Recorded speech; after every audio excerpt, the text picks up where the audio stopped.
Hello students. Today we are going to learn chapter 3 of business studies, and that is private, public and global enterprise. So private sector consists of business which are owned by individuals or group of individuals, like let's say for example sole proprietorship, partnership, joint Hindu family business, which we have already studied in chapter 2. And public sector consists of various organizations which are owned, controlled and managed by the government. And these public sectors or these kind of organizations may be either be partly or wholly owned by the government. So first let's understand about private company. A private company means a company which restricts the right of members to transfer its shares, which means you cannot transfer your shares without the prior permission. And it has minimum of 2 members and maximum of 50 members, excluding the present and the past employees. And in case of private company, it does not allow the or invite the public to subscribe to its share capital, because they want to keep the capital within the organization so that they can have a control. And it must have minimum of paid up capital, which is rupees 1 lakh. It is necessary for a private company to use the word private after its name. Like, let's say, for example, if any company is private company, then they have to add the word private in the name of the company. Like, let's say, for example, if the name of the company is Sunshine, then they have, and if it's a private company, then they have to write the name as Sunshine Private Limited. So the word private has to be used after the name of the company. And if a private company contravenes any of the provisions which are laid down, then it ceases to be private company and loses all the exemptions and privileges to which it is entitled for. Now, let's see what are the privileges or benefits which are enjoyed by the private company as against the public company. A private company can be formed with minimum of 2 members, whereas when we talk about public company or a public limited company, it requires minimum of 7 members to start a public company. And there is no need to issue a prospectus as public is not invited. Whereas in case of public limited company, they have to issue a prospectus and lots of legal formalities are required. In case of private company, allotment of shares can be done without receiving the minimum subscription, whereas it cannot be done in case of public limited company. A private company can start business as soon as it receives a certificate of incorporation, whereas a public company, on the other hand, they have to wait for the receipt of certificate of commencement. So public company, they have to get certificate of incorporation also and certificate of commencement of business also before starting a business. So private company, it requires only certificate of incorporation. A private company need to have only 2 directors as against the minimum of 3 directors in case of public company. Now, let's talk about public sector or a public company or public sector enterprises. These forms of organization which a public enterprise may take, it can be divided into 3: departmental undertaking, statutory corporation, and government company. First, let's talk about departmental undertaking. This is the oldest and most traditional form of organizing public enterprises, and these enterprises are established as department of ministry, and they are considered part or an extension of the ministry itself. Like, let's say for example, Indian Railways or Post and Telegraph, All India Radio, Doordarshan, all these are examples of departmental undertakings. When we talk about features or characteristics of departmental undertaking, the first one, it is a part of government. So the ultimate authority lies with the concerned ministry, who is responsible to the parliament or state legislature. Secondly, government financing. So who's going to finance this departmental undertaking? All the funding and financing of these enterprises comes directly from the government treasury. And the revenue, that is the income which is earned by these, are paid to the government treasury.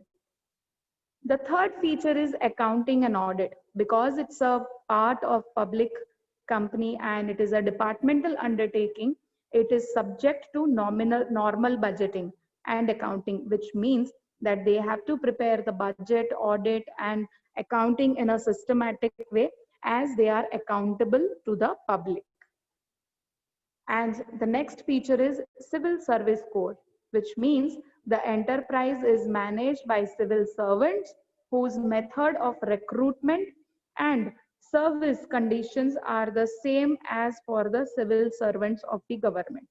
So the way the people are hired in government, same method is applied over here also. When we talk about advantages of departmental undertaking, it is very easy to form because no registration or special law is required, because the undertaking is created by the administrative decision of the government itself and no legal formalities are involved. And over here, there is a direct government control, which means that the undertaking is under the direct and complete control of the state. And as I said, that they are accountable to public or people.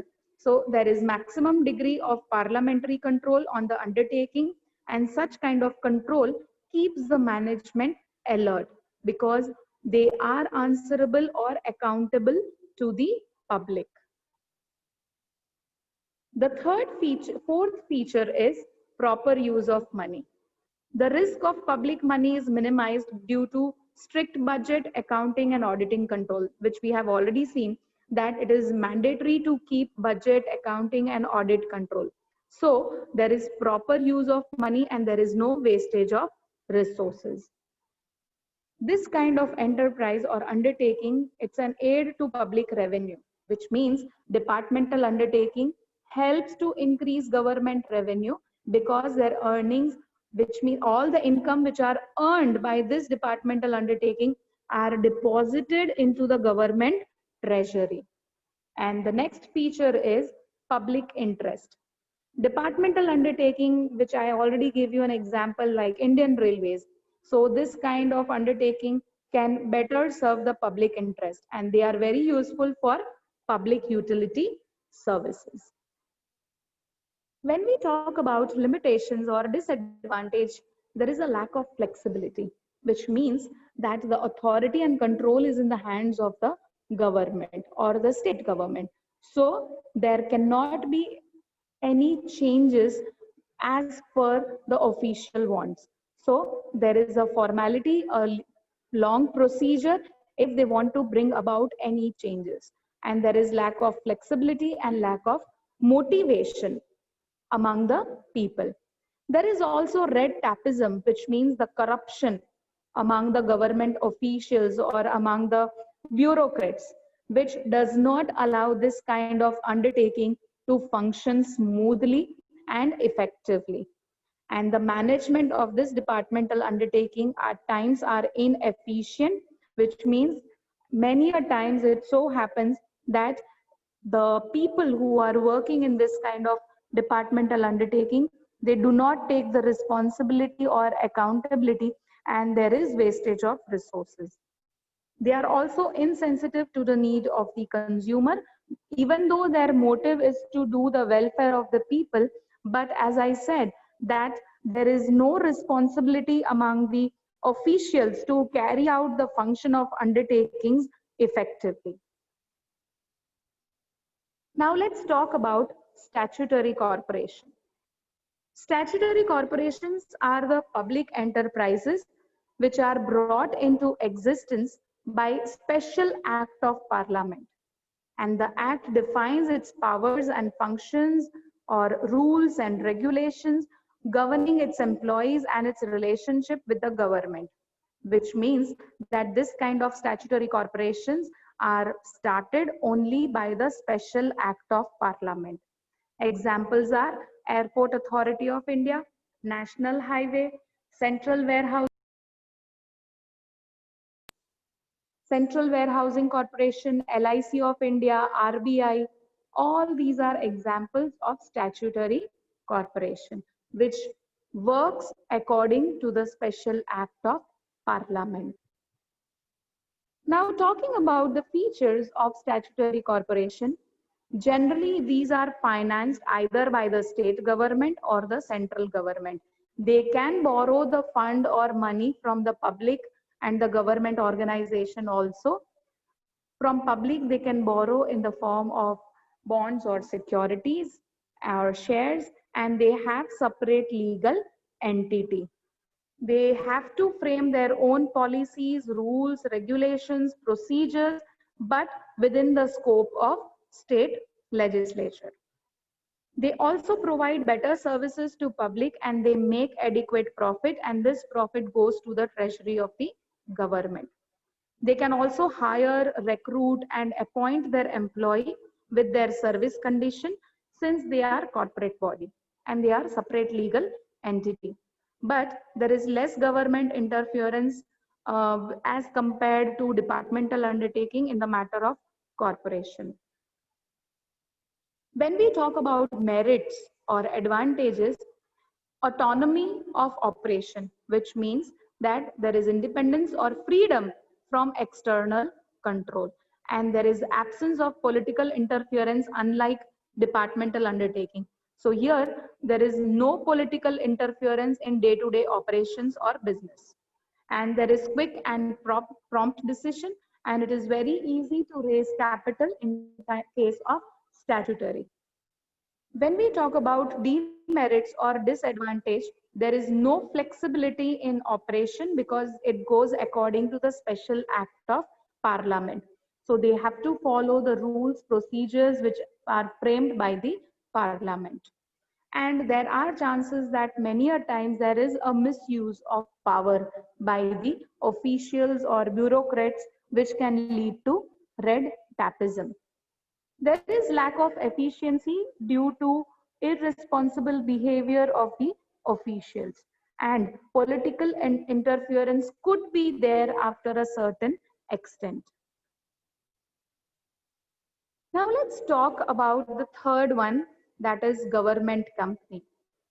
Government company is established under the Indian Companies Act of 1956, and it is registered and governed by the provision of Indian Companies Act, which means that a government company means any company which is not less than 51% of paid up capital is held either by the central government or state government, or partly by central and partly by state. But the amount of capital or the percent must be 51. Now, why this 51? Because if the ratio is less than 51, then the control will be transferred to the one who's having more amount of percentage share. So the shares of the company are 51 and the shares of the company are purchased in the name of President of India. Now, since the government is the major shareholder, everything is controlled and managed by the government, and that is why they are known as government company. Example of government company are BHEL, that is Bharat Heavy Electricals Limited, SAIL, that is Steel Authority of India Limited. When we talk about features of government company, it is created by the Indian Companies Act 1956. The company can file a suit in the court of law against any third party, and they can at the same time be sued. And the company can enter into a contract and can acquire property in the name, that is in the name of the government company. And the management of the company is regulated by the provision of Companies Act like any other public limited company. But the government control, everything is under government. Employee of the company or government company are appointed according to the rules and regulations as contained in MOA, that is Memorandum of Association and Article of Association. and these companies are exempted from accounting and auditing rules and procedure. And the auditor is appointed by central government, and annual report is to be presented to the parliament. Now, when we talk about merits, a government company can be established by fulfilling the requirement of Indian Companies Act, and a separate act in the parliament is not required. So a government company can be started according to Companies Act. Like others, over here also there is separate legal entity apart from the government, and it enjoys the autonomy in all management decision, and they can take actions according to business prudence. These companies, by providing goods and services at reasonable price, are able to control the market and control unhealthy business practices, which means that the main motto of this kind of public company is welfare of the people. So they are providing the goods and services to the people at a very reasonable rate. They also manufacture the goods which are not manufactured by the private company if they feel they are not earning profit. So these kind of goods are manufactured by the government company. If any of the private company is exploiting people, or if they are having monopoly, then the government company reduces the monopoly of such private company by producing the goods or the substitute goods. So this way they try to cut down or control unhealthy business practices. When we talk about limitations, since the government is the only shareholder in some of the company, the provision of Companies Act do not have much relevance, and it tries to avoid constitutional responsibility which a company financed by the government should have, and it is not answerable directly to parliament, which leads to red tapeism or corruption. And the government company being the sole shareholder, the whole control, management, and administration rest in the hands of government. So the main purpose of government company registered like the other company is defeated. So this was all about limitations and merits of government company. Thank you very much.